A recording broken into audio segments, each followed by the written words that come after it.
पूरा चिन्ही गली मो माने बहुत दिन बाहर भल अच्छ तो पचारि परिबिनी कहीं जानी केमती अच्छ बट स्ट्रगल करके तमे स्टिल तमे तम लाइफ टाक आगु नौच सेटा बहुत बड़ कथा समस्ते पारंतिनी लाइफ टा तो स्ट्रगलिंग करे तो पड़िबो बस के कोरोना पे टिके मझे मझे हार मानी जाता कोन करिबो माने पेशेंस रहनी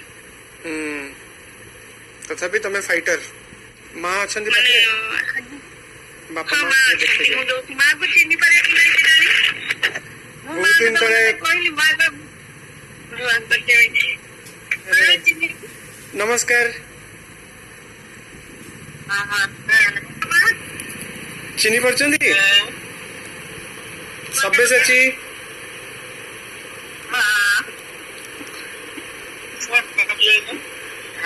जल्दी जल्दी भल हो जाता आपण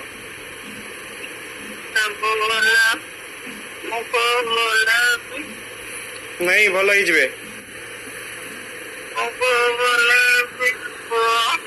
जल्दी भल हो जबे मु भगवान डाकिबी आपण जल्दी भल हो जबे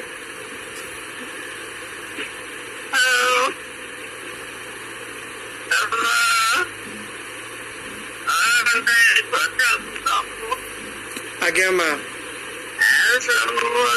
हाँ माँ सब भल मु कोरोना सरीगला परे मु जीबी आपन देखा करिया पई नमस्कार ओहो पूरा माने बापा बच्चन ओहो हाँ। आज्ञा नमस्कार केमती अछंती आज्ञा भल अछि भल अछि ଆଉ ଭଗବାନଙ୍କ ଆଶୀର୍ବାଦ ମିଳିଲେ ଭଲ ଥାଆନ୍ତୁ आज्ञा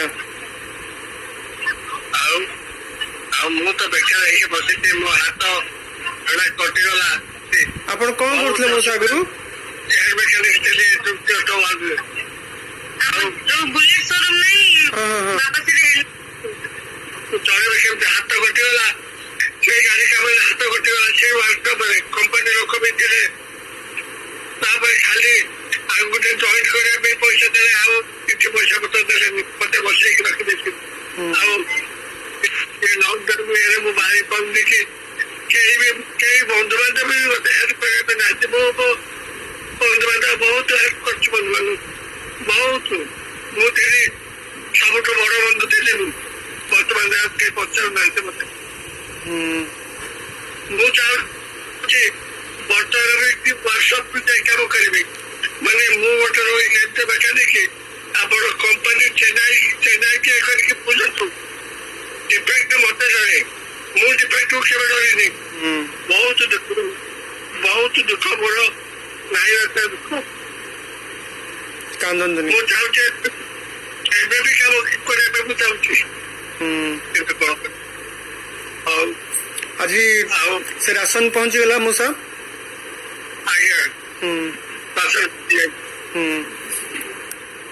मु आज से अकाउंट रे पैसा पकई देबी सेतरे औषधर जहाँ जहाँ दरकार सेटा आपण कर दे परिबे ଆଜ୍ଞା आज्ञा ହଉ ଆପଣ ଯୁଆଡେ ଯାଉଛନ୍ତି ଟିକେ ଏ କରୋନା ଇଏରେ ସ୍ୱାସ୍ଥ୍ୟ ପ୍ରତି ଯତ୍ନ ନେଉଥିବେ ଆଜ୍ଞା। ଭଗବାନ ଆପଣ ବହୁତ ମଙ୍ଗଳ କରିବେ आज्ञा ଏଇ ଯୋଉ ଗରିବ ମାନଙ୍କୁ ସାହାଯ୍ୟ କରିକି ବହୁତ ଆପଣ ଇଏ କରିବେ आज्ञा ମାନେ ସବୁ ସତରେ ଆକ୍ଚୁଆଲି ସବୁ କହିବା କଥା ହେଲା ଭଡା ଘର ମାର ସବୁବେଳେ ଏସି ଦରକାର ମା ଗରମରେ ରହିବ ନା ମୁଁ ଡକ୍ଟର ଷ୍ଟ୍ରିକ୍ଟଲି ମନା କରୁଛି ନିଜେ ତ ଖାଇବା ପାଉନ 7,000 ଦବୁ କୋଉଠୁ ମାନେ ଏତେ ମାନସିକ ଦୁଶ୍ଚିନ୍ତା ଭିତରେ ଅଛୁ କହିବା ନାହିଁ ନିଜର ଘର ଖଣ୍ଡେ ହେଲେ ଆମେ ଗାଁକୁ ପଳାନ୍ତୁ ନିଜର ଘର ଖଣ୍ଡେ ବି ନାହିଁ ଗଭର୍ଣ୍ଣମେଣ୍ଟ ଯଦି କିଛି ସାହାଯ୍ୟ ମିଳିବ ଆଜି ବେଷ୍ଟ ଚାଳ ଘର ବି ହଉ ଆମେ ଗାଁକୁ ପଳେଇବୁ ଆମର ଭୁବନେଶ୍ୱର ଦରକାର ଆମ ସମସ୍ତଙ୍କ ଅନ୍ତର ଅଛି ଆମେ ଗାଁକୁ ପଳାଉ ମାନେ ମୁଁ ଯୋଉ ଫୁଟପାଥ ଉପରେ ରହୁଛୁ ଦୋକାନରେ ବି ଦେଇଛି 2 ପଇସା ଇନକମ୍ ହଉ ଆମେ ଗାଁକୁ ପଳାଉ ଆମର ଟାଉନରେ ରହିବା ଦରକାର ନାହିଁ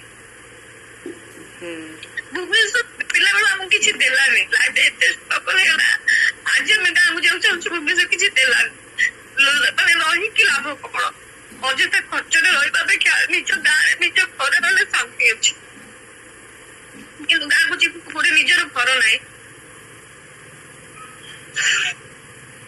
ନିଜର ଘରଟେ କରିବାକୁ ଚାଳ ଘରଟେ କରିବା ପାଇଁ ଆମେ ସକ୍ଷମ ନୁହଁ ଯାହା ବି ହଉ ଯାତ୍ରା ବାଟ ତେବେ ଖୋଲିବାର କଷ୍ଟ ହଉନି। ଖରା ବିନା ଆମେ କିଛି ରେ ମାନେ 5-7 ଲକ୍ଷ ଘର କେମିତି ଖର୍ଚ୍ଚ ହେଇଗଲା ଆମେ କିଛି ଜାଣିଲୁନି। ଆଜି ଏଇ ଅବସ୍ଥା ମାନେ ଖାଇବାକୁ ନାହିଁ। ଏଇ ଦୋକାନ ଏନେ ଲସ୍ ରେ ଚାଲିଛି। ଦୋକାନ ଯାହା ଇନକମ୍ ହଉଛି ସେଇଟା ନିଜେ ଚଳୁଛୁ କି କଣ ହଉଛି। ଏପଟେ ଦୋକାନ ବାକି ବଢି ଗଲାଣି। ଯାହାଠୁ ମୁଁ ଜିନିଷ ଆଣୁଛି ତାକୁ ପୁଣି ପଇସା ଦେବି ନା ନାଇଁ। ଆଜି ଗୋଟେ ଦିନ ଦୋକାନରେ ମାନେ ଇନକମ୍ ହେଇଛି 900 ଟଙ୍କା। ମୁଁ ସେଥିରେ ଯୋଉ ଫଳ ଦୋକାନଠୁ ଫଳ ଆଣିଛି ତାକୁ କେତେ ଟଙ୍କା ଦେବି। ଫଳ ଦୋକାନ କେବେଠୁ କଲଣି ବର୍ତ୍ତମାନ? ଜୁନ୍ 1 ରେ ଆରମ୍ଭ କଲୁ ଫଳ ଦୋକାନଟା। ହଁ, ଯେତେବେଳେ ବହୁତ ଅସହାୟ ହେଇଗଲା ଚାଲି ମାନେ ଘର ଚଳିବା ପରିସ୍ଥିତି ମାନେ ବନ୍ଦ ହେଇଗଲା। ଆମ ଯାତ୍ରାପାଟି ମାଲିକଙ୍କୁ କହିବାରୁ ସେ ମତେ 20,000 ଟଙ୍କା ସାହାଯ୍ୟ କଲେ। ସେ 20,000 ଟଙ୍କାରେ ଆମେ ଫଳ ଦୋକାନ ଷ୍ଟାର୍ଟ କଲୁ। ଯାହା ବି ଟିକେ ରନିଂ କରିଥାନ୍ତା ଏବେ ଲକଡାଉନ ସଟଡାଉନ ଲୋକ ତ ଘରୁ ବାହାରୁନାହାନ୍ତି ଜାଣିବ କି। ତାପରେ ଯିଏ ବି ଆସୁଛି 500 ଦିଅ କି କିଲେ ଦିଅ। ବାକି ସବୁ ତ ଏଇଠି ଗୋଟେ ଦୋକାନ ବନ୍ଦ କରିକି ଆସିଲି। କାଲି ସକାଳ ବେଳେ ସେ ଅଧା ପଚି ଯାଇଥିବ। ସେଇଥିରେ ଆଜି ଫଳ ଦୋକାନରେ ମୋର ମାଙ୍କର ମେଡିସିନ ମାସକୁ ଦରକାର 9,000-10,000 ଭିତରେ। ମୁଁ ଫଳ ଦୋକାନରେ ସେଇଟା କରିପାରିବିନି କି ଘର ଭଡା ଇଲେକ୍ଟ୍ରିକ ବିଲ୍ ଭାଇର ପାଠ ଭଡା ଏସବୁ ତ ଚଳେଇ ପାରିବିନି। ବାପାଙ୍କର ଖର୍ଚ୍ଚ ଅଛି। ବାପା ଡାଇବେଟିସ ଲୋକ କେମିତି ଚଳିବି କେମିତି।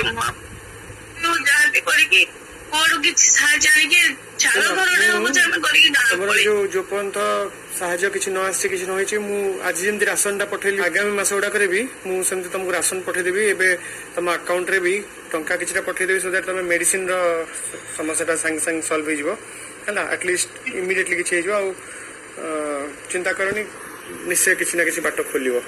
ଦେଖ ଲୋକଙ୍କୁ ମୋର କିଛି ଯାଉନି। ହଁ କୋଠା ଘରେ ଅଛୁ ସବୁ ମେଣ୍ଟେନ କରୁଛୁ। ଏଇଟା ପଇସା ଯେତେବେଳେ ଥିଲା ନିହାତି କଳାକାର ଲାଇନ ମାନେ ଆମେ ଭଲ ପିନ୍ଧିବୁ ଭଲ ଖାଇବୁ ନିଜେ ପଛେ ଯାଉଛି ଏଇଟା ସେଇ ମେଣ୍ଟେନାନ୍ସ ମେଣ୍ଟେନ କରିଛୁ ବୋଲି ତ ତମ ଘରେ ଠିଆ ହେଇଥିଲୁ ଆଜି ନାହିଁ କରିବୁ କଣ। ଏବେ ନିଜେ ପରିସ୍ଥିତି ସବୁ ଦେଖୁଛନ୍ତି ମୁଁ କହିବେ କଣ।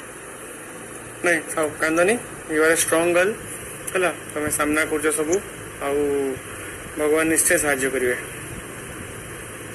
ଆଶା ଅଛି ଦେଖାଯାଉ କଣ ହେଲା ବ୍ୟସ୍ତ ହୁଅନି। ଟେନସନ ନିଅନି ସବୁ ସଲ୍ଭ ହବ। ଦେଖାଯାଉ ବାବାଙ୍କ ଉପରେ ସାଇ ବାବାଙ୍କ ଉପରେ ବିଶ୍ୱାସ ଅଛି ଯେ କିଛି ନା କିଛି ହେଇଯିବ ପାର ହେଇଯିବ। ଭଗବାନ ଅଛନ୍ତି ବୋଲି ତ ତମକୁ ମତେ କନେକ୍ଟ କରେଇଲେ ନା ଏତେ ଦିନ ପରେ। ହଁ ନିହାତି ମାନେ ମୋ ନମ୍ବରଟା କେତେ ମାନେ ଏଇ ଯୋଉ ଫେସବୁକ ରେ ସବୁଆଡେ ଖୋଜିଲି ନମ୍ବର ପାଇଲିନି।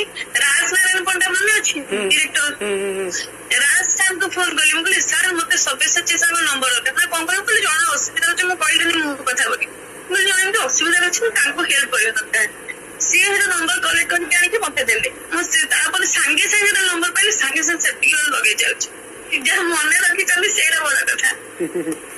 ଯାହେଲେ ମୋ ହିରୋଇନ ନା ଗୋଟେ। ଠିକ କଥା। ହଉ ଟେନସନ ନିଅନି ସବୁ ଠିକ ହେଇଯିବ ହେଲା। Okay all the best. ଆଉଥରେ ସବୁ ଭଲ ହେଇଯିବ ଜଲ୍ଦି ଜଲ୍ଦି।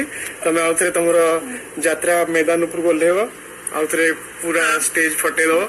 ଆଉଥରେ ସବୁ ନର୍ମାଲ ହେଇଯିବ ହେଲା। ହିରୋଇନ ବି ହବ।